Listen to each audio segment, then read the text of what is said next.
Doctor Uma किस number 35। Anwar Uma को लेके घर आ गया। उमा को थोड़ी थकावट महसूस हो रही थी। वो आते ही लेट गई।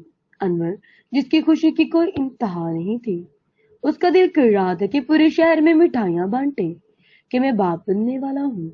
और अनवर ने सबसे पहले अपने अब्बू जान को इस बात की मुबारक बात दी कि वो दादा बनने वाले हैं। वो भी बहुत खुश थे कि जीते जी अपने छोटे बेटे की भी बच्चे देख ले। बेटा बहू का ज्यादा से ज्यादा ख्याल रखना। कहाँ है बहू, बात को करवा दो, मैं जरा अपनी बेटी को मुबारकबाद दे दूं। अब वो उसकी तबीयत ठीक नहीं है, सो रही है। मैं सब बात करवा दूंगा, ख्याल रखिएगा आप अपना। भाई भाभी ठीक है, बच्चे ठीक है। हाँ जी, शुक्र है मेरे मालिक का। चले फिर अब्बू, शुभ बखैर। अनवर ने फोन बंद कर दिया था। अनवर ने हुमा को एक दफा हिलाकर पूछा कि कुछ खाना है तो बता दूं। अनवर को परेशानी हो रही थी कि कहीं हुमा भूखी ना सो गई हो। आखिर अब उसे उन दोनों का ख्याल रखना था।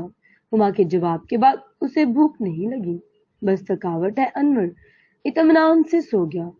फजर की अजान के वक्त अनवर उठा, नमाज पढ़ी, हुमा को माथा चूमा और अल्लाह से अपनी खुशियां सलामत रहने की दुआ मांगी।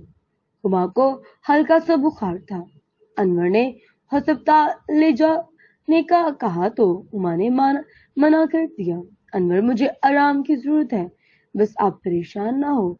आगे क्या हुआ उसके लिए अगली किस्त देखें।